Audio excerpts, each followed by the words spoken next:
Good morning మ్యాగజైన్కి స్వాగతం. ప్రముఖ దినపత్రికలో వస్తున్న వార్తలు వెనక జరుగుతున్న పరిణామాలు చూద్దాం. సాగునీటికి పెద్ద వాట అన్నటువంటి వార్త హైలైట్ అయింది.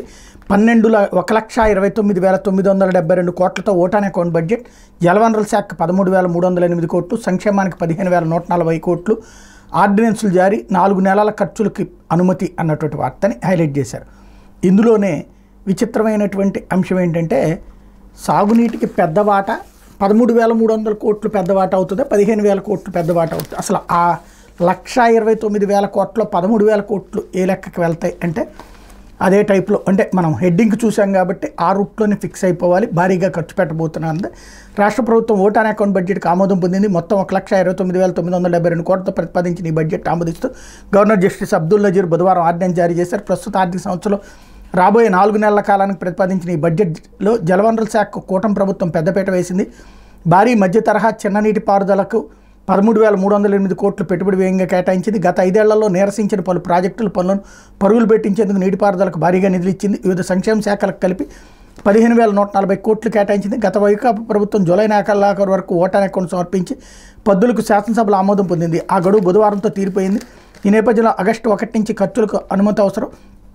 రాష్ట్ర ఆర్థిక పరిస్థితులు, ఆదాయాలు, అప్పులు, పెండింగ్ బిల్లులు వంటి సమాచారాన్ని ఆర్థిక శాఖ ఇంకా క్రోడీకరిస్తుంటాం. అన్ని శాఖలతో సమన్వయం చేసుకుంటున్న నేపథ్యంలో పూర్తిస్థాయి బడ్జెట్ పెట్టలేకపోతున్నట్టు ఈ ఆర్డినెన్స్లో ప్రభుత్వం పేర్కొంది.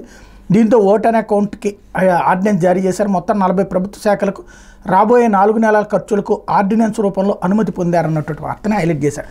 ఆంధ్రప్రదేశ్ చరిత్రలో ఒక కొత్త ప్రభుత్వం ఏర్పడ్డాక బడ్జెట్ ప్రవేశపెట్టలేక మరొక 4 నెలల పాటు, అందులో ఇప్పటికే 2 నెలలు పూర్తయ్యి ఇంకొక 4 నెలల పాటు, అంటే టోటల్గా 6 నెలల పాటు బడ్జెట్ లేకుండా నడుస్తున్నటువంటి తొలిసారి అవుతుంది.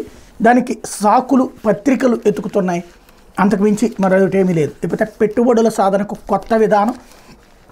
రాష్ట్రంలో మరో 4 ఇండస్ట్రియల్ క్లస్టర్లు, రాబోయే 100 రోజుల్లో 5 పాలసీలు, ఏడాదిలో 1,00,000 కోట్ల ప్రాజెక్టుల పూర్తి కృషి. పరిశ్రమల శాఖపై సమీక్షలో ముఖ్యమంత్రి చంద్రబాబు.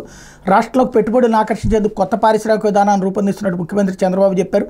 ఇందుకోసం పలు రాష్ట్రాల్లో అమలవుతున్న విధానాన్ని పరిశీలించి పెట్టుబడుల సాధన లక్ష్యంగా అత్యుత్తమ పాలసీలు తెస్తామన్నారు.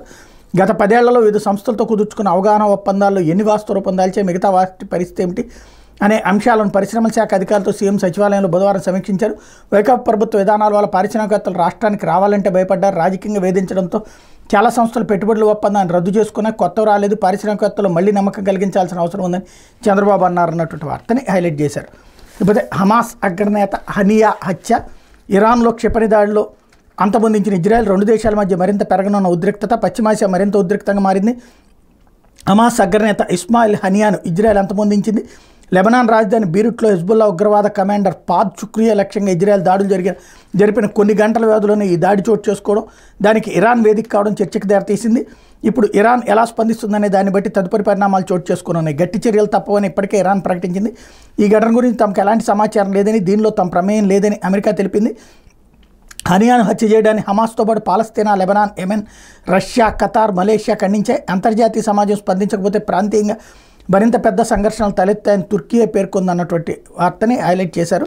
లేకపోతే మృత్యుదెబ్బలైన ఊళ్ళు. తుడిచిపెట్టుకుపోయిన మండక్కై జంక్షన్, చురాల్మల. 167కు పెరిగిన మృతుల సంఖ్య. ఆచూకీ దొరక 191 మంది, 219 మంది గాయాలు. ఒకే కుటుంబంలో 11 మంది గల్లంతో. ఇంత విషాదం ఎన్నడూ చూడలేదు. కేరళ సీఎం పినరయి విజయన్. ముందే హెచ్చరించినా పట్టించుకొని కేంద్రం స్టేట్మెంటు. ఇది హైలైట్ చేశారు. 96 మంది డిఎస్పీల బదిలీ.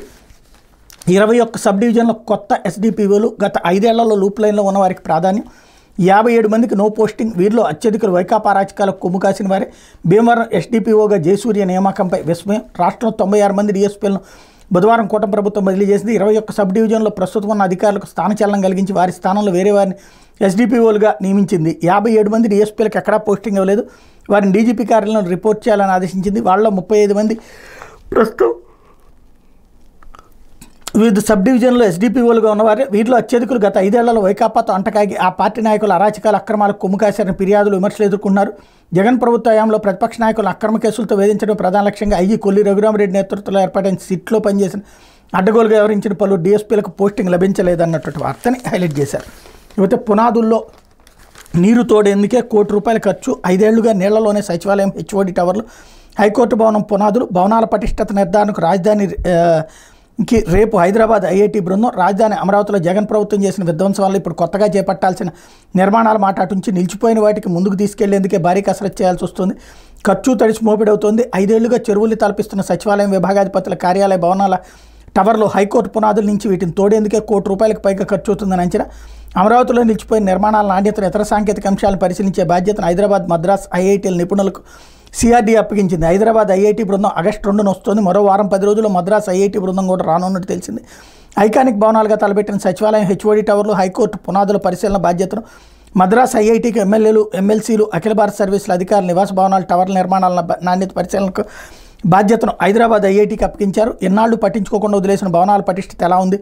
5 ఏళ్లుగా ఎండకెండుతూ వానకు దొడుస్తున్న ఇనపవచ్చలు తప్పుపట్టాయా? నిర్మాణాలను కొనసాగించాలంటే ఎలాంటి జాగ్రత్తలు తీసుకోవాలనే అంశాన్ని హైదరాబాద్ ఐఐటి నిపుణులు పరిశీలిస్తారన్నట్టు వార్తని హైలైట్ చేశారు. ఇకపోతే యూపీఎస్సీ చైర్పర్సన్గా ప్రీతి సూదన్, ఏపీ క్యాడర్ ఐఏఎస్ అధికారి అంటే యూపీఎస్సీ చైర్పర్సన్గా 1983 బ్యాచ్ ఏపీ క్యాడర్ ఐఏఎస్ అధికారి ప్రీతి సూదన్ నియమితులయ్యారు. ఇప్పటివరకు ఈ పదవిలో ఉన్న మనోజ్ సోని ఉన్నట్టుండి రాజీనామా చేయడంతో ఆ స్థానంలో ఆమె నియమిస్తూ కేంద్రం ఉత్తర్వులు జారీ చేసింది అన్నట్టు వార్తని హైలైట్ చేశారు. అయితే సంజయ్ పొన్నవోలుకి హైకోర్టు నోటీసులు. దర్యాప్తు దశలో ఉన్న స్కిల్ డెవలప్మెంట్ కేసు వివరాలను వెల్లడించడానికి మీడియా సమావేశాలు నిర్వహించడం ద్వారా ప్రజాధనాన్ని వృధా చేసి సర్వీస్ నిబంధనలు ఉల్లంఘించిన ఏపీసీఐడి పొరవ చీఫ్ ఎన్ సంజయ్, మాజీ అదనపు పేజీ పొన్నవోలు సుధాకర్ రెడ్డిపై చర్యలు తీసుకునే ప్రభుత్వాన్ని ఆదేశించాలని కోర్టు దాఖలైన పిలుపై హైకోర్టు స్పందించింది. వ్యక్తిగత హోదాలో ప్రతివాదులుగా ఉన్న పొన్నవోలు సుధాకర్ రెడ్డి, సంజయ్తో పాటు ప్రభుత్వ ప్రధాన కార్యదర్శి, న్యాయశాఖ కార్యదర్శి, హోంశాఖ ముఖ్య కార్యదర్శికి నోటీసులు జారీ చేసింది.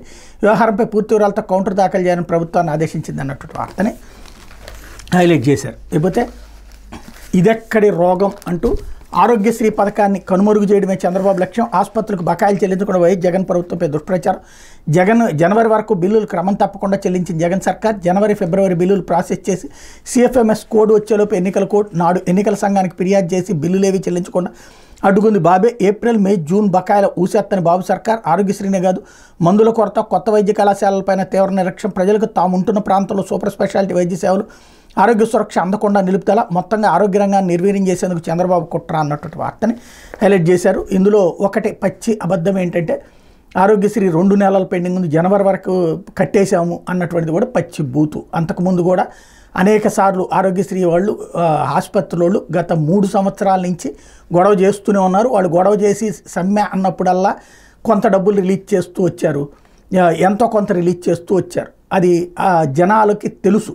అంత మళ్ళీ కాదు, అదేదో జనవరి వరకే, అప్పటిదాకా అంతా కట్టేశామనేటువంటిది ఒక పచ్చి అబద్ధాన్ని నిజమని నమ్మించే ప్రయత్నం వైఎస్ఆర్ కాంగ్రెస్ పార్టీ సాక్షి ద్వారా చేస్తుంది. ఇకపోతే చంద్రబాబు రాజకీయం మాయాజూదం, శకుని రాజకీయాలకు మరోసారి తెరతీసిన చంద్రబాబు వైఎస్ఆర్సీపీ రాజ్యసభ సభ్యుల కొనుగోలు కుట్ర. ఒక్కొక్కరికి 40 కోట్ల నుంచి 70 కోట్ల వరకు ఆఫర్, అక్రమంగా సంపాదించిన సొమ్ముతో ప్రలోభాలు.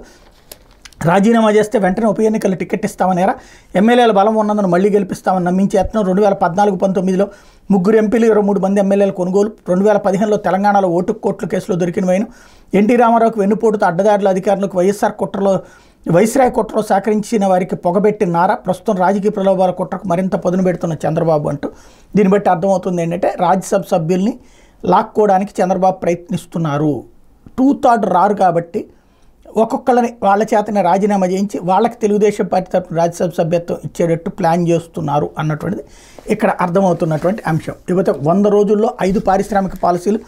రాష్ట్రంలో పెట్టుబడుల ఆకర్షణకు అనువైన వాతావరణం కల్పించేలా 5 నూతన పారిశ్రామిక విధానాలను 100 రోజుల్లోకి అందుబాటులోకి తేవాలని అధికారులను సీఎం చంద్రబాబు ఆదేశించారన్నటువంటి వార్తని హైలైట్ చేశారు. ఇకపోతే విధులు లేకుండా, జీతాలు ఇవ్వకుండా వాలంటీర్లపై కూటమి కక్ష సాధింపు. జూలై 1న చెల్లించాల్సిన వేతనాలు ఇవ్వలేదు, ఆగస్టు 1న వేతనాలు ఇస్తారో లేదో తెలియదు, 10,000కు పెంచుతామన్న హామీకి అతిగతి లేదు, అగమ్య గోచరంగా వాలంటీర్ల పరిస్థితి అన్నటువంటి వార్తని హైలైట్ చేశారు. ఇకపోతే ఎటు చూసిన వినాశనమే అంటూ కేరళది హైలైట్ చేశారు. మరోవైపు గోల్డెన్ డేస్ అంటూ భారీగా తగ్గిన బంగారం ధరలు. కేంద్రం దిగుమతి సుంకాన్ని తగ్గించడమే దీనికి కారణం. దీంతో 10 గ్రాములపై ₹5,800 దాకా తగ్గుదల.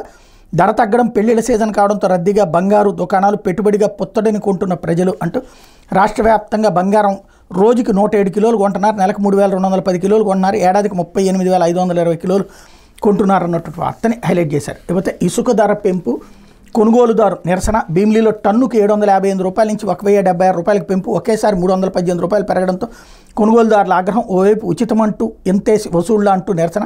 ఒక పక్క ప్రభుత్వం ఇసుక ఉచితమైన ప్రకటన గుప్పిస్తున్నారు, భారీ మొత్తంలో వసూలు చేస్తుండటంపై ఇప్పటికే రాష్ట్ర వ్యాప్తంగా తీవ్ర అసంతృప్తి వ్యక్తం అవుతుంది. అయినా రేటు రోజు రోజుకి పెంచేస్తున్నారు. బుధవారం భీమిలి ర్యాంప్ వద్ద ఒక్కసారిగా టన్నుకు ₹318 పెంచడంతో వినియోగదారులు పెద్ద ఎత్తున నిరసన వ్యక్తం చేస్తున్నారు అన్నటువంటి వార్తని హైలైట్ చేశారు. లేకపోతే నిబంధనల మేరకే సాక్షికి ప్రభుత్వ ప్రకటనలు అంటూ పక్షపాత ధోరణితో వ్యవహరించలేదు శాసనసభకు తెలిపిన టీడీపీ కూటమి ప్రభుత్వం. టీడీపీ ఎమ్మెల్యేల ప్రశ్నకు మంత్రి పాదసారి సమాధానం. సాక్షి పత్రికపై ఆరోపణలు అవాస్తవమని వెల్లడి అంటూ 2019-2024 మధ్యకాలంలో వార్తాపత్రికలు ప్రకటన ఇవ్వడం పక్షపాత ధోరణితో జరిగిన విషయం వాస్తవమేనంటే నో సార్ అంటూ ఇచ్చినటువంటిది. అది వాస్తవంగా 5-6 రోజుల క్రితం అసెంబ్లీలో జరిగిందని ఇవాళ హైలైట్ చేసుకుంది. ఏందో మరి ఆలస్యంగా నిద్రలేచారా లేకపోతే కనుక రాయడం మర్చిపోయారా, ఇప్పుడు ఎందుకు రాసుకుంటున్నారు అన్నది తేలాల్సినటువంటి అంశం. లేకపోతే ఆంధ్రజ్యోతి వెనక్కి వచ్చేయండి అంటూ వైసీపీ వేధింపులతో వెనక్కి వెళ్ళిన పారిశ్రామికవేత్తలతో చర్చలకు నిర్ణయం. రాష్ట్రంలో పారిశ్రామిక పునరుత్తేజానికి 5 పాలసీలు 4 కొత్త క్లస్టర్లు అన్నటువంటి వార్తని హైలైట్ చేశారు. వారికి భరోసా కల్పించే దిశగా చర్యలు అన్నట్టు. ఇయే దిక్కుమాలినటువంటి కవరింగులు తప్పించి ఏం లేదు. అంతకుముందు ఒప్పందాలు చేసుకున్నటువంటి వాడు రాలేదు, వాడంతటా ఆడే రాలేదు. ఎందుకు రాలేదు అంటే ప్రభుత్వాలు ఇక్కడ అమరావతి అద్భుతమైన నగరంగా తయారైపోతే వచ్చేద్దాం అనుకుంటాడు. అదే సందర్భంలో ఆ తర్వాత అవ్వలేదు కాబట్టి రాలేదు. తర్వాత జగన్మోహన్ రెడ్డి వచ్చిన తర్వాత గోల్డ్ కంపెనీలు అప్పుడు వచ్చినాయి. చంద్రబాబు టైంలో కూడా కొన్ని కంపెనీలు వచ్చినాయి, జగన్ టైంలోనూ కొన్ని కంపెనీలు వచ్చినాయి. పరిశ్రమలు వస్తూనే ఉన్నాయి ఆంధ్రాకి. కానీ రాజకీయ అవసరాల కోసమని పత్రికలు నాడు సాక్షి బాగా వచ్చినాయి అని రాసేది, నేడు ఈనాడు ఆంధ్రజ్యోతి బాగా వస్తున్నాయి అని రాస్తుంది. నాడు సాక్షి తెలుగుదేశం హయాంలో ఏమీ రాలేదని రాసేది, ఇప్పుడు ఈనాడు ఆంధ్రజ్యోతి వైసీపీ హయాంలో ఏమీ రాలేదని రాస్తున్నారు. నిజంగా ఆంధ్రప్రదేశ్ పట్ల చిత్తశుద్ధి ఉంటే వచ్చిన పరిశ్రమల లిస్ట్ అంతా తీసుకోండి, గత 10 ఏళ్లలో వచ్చినటువంటి పరిశ్రమల బోర్డులన్నీ చూపించండి, వాటి డీటెయిల్స్ ఇవ్వండి. తద్వారా రాష్ట్రం పట్ల ప్రజలకి పాజిటివ్నెస్ వస్తుంది. జగన్ మీద ద్వేషంతో బాబు మీద ద్వేషంతో జగన్ ఉంటే వాళ్ళిద్దరూ వ్యక్తిగతంగా తెలుసుకోవాలి. కానీ ఈ ఇద్దరి ద్వేషాల్లో పాలు పంచుకుంటున్నటువంటి మీడియా వాళ్ళే తయారైపోయి హైదరాబాదులో కూర్చుని వ్యాపారాలు చేసుకుంటూ ఆంధ్రాని నాశనం చేస్తున్నారు.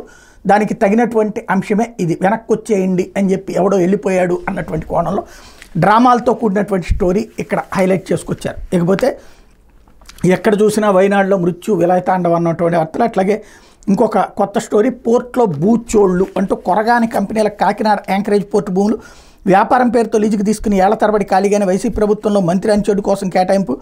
మేట్ మెరైన్ కంపెనీ పేరిట 5 ఎకరాలకు పైగా అప్పగింత. జీఎంఆర్ శక్తి గ్యాస్, ఈస్ట్ వెస్ట్ మెరైన్ కంపెనీలది అదే బాట. ఒక్కో కంపెనీ 7.5 కోట్లకు పైగా లీజు బకాయిలు. కారు చౌక ధరలతో భూములు కొట్టేసి డబ్బులు కట్టని వైనం. భూములు వినియోగించుకునే కంపెనీలకు భారీ లీజుల బాధుడు. 338 ఎకరాలు 1500 కోట్లకు గత వైసీపీ సర్కార్ తాకట్టు. కాకినాడలో అత్యంత విలువైన ప్రభుత్వ యాంకరేజ్ పోర్టు భూములు ఎందుకు కొరగాకుండా పోతున్నాయి? ఉత్పత్తి లేని కంపెనీల చేతుల్లో చిక్కి విలువెల్లాడుతున్నాయి. ఒక పక్క లీజు పేరుతో ఎప్పుడో కారు చౌకగా భూములు కొట్టేసిన కంపెనీలు వాటిని పోర్టు ఆధారిత కార్యకలాపాలకు వినియోగించకుండా అటు కోర్టు లీజులకు చెల్లించకుండా డ్రామాలు ఆడుతున్నాయి. ఒక పక్క తమ కంపెనీ అవసరాలకు భూములు లీజుకి ఇవ్వాలని పలు సమర్థ కంపెనీలు అడుగుతున్నా పట్టించుకోకుండా గత వైసీపీ పాలనలో కీలక నేతల అడ్రస్ లేని తమ అనుయాయి కంపెనీలకు అడ్డగోలుగా భూ కేటాయింపులు చేసుకున్నారు. మాజీ మంత్రి చెల్లుబోయిన వేణు అనిచెడ్డి కంపెనీకి 5 ఎకరాలు కట్టబెట్టేశారు. ఆ కంపెనీ ఇప్పటికే ఉత్తుత్తే మొదలు పెట్టకుండా భూములు ఖాళీగా పెట్టింది. శక్తి గ్యాస్, ఈస్ట్ వెస్ట్ మెరైన్ తదితర కంపెనీలు ఎప్పుడో భూములు తీసుకుని ఖాళీగా ఉంచేశాయి అన్నటువంటి వార్తని హైలైట్ చేశారు. ఇప్పుడు జీఎంఆర్ తక్కువది కాదు, శక్తి గ్యాస్ తక్కువది కాదు, ఈస్ట్ వెస్ట్ మెరైన్ తక్కువది కాదు, వాళ్ళు పెట్టలేదు. మరి చంద్రబాబు గారి టైంలో 20 లక్షల కోట్ల రూపాయలు పెట్టుబడి పెడతానని చెప్పిన వాళ్ళు భూములు తీసుకుని కూడా పెట్టుబడి పెట్టలేదు కదా. అంటే ఇక్కడ పారిశ్రామిక వాతావరణాన్ని భయపడుతున్నారు.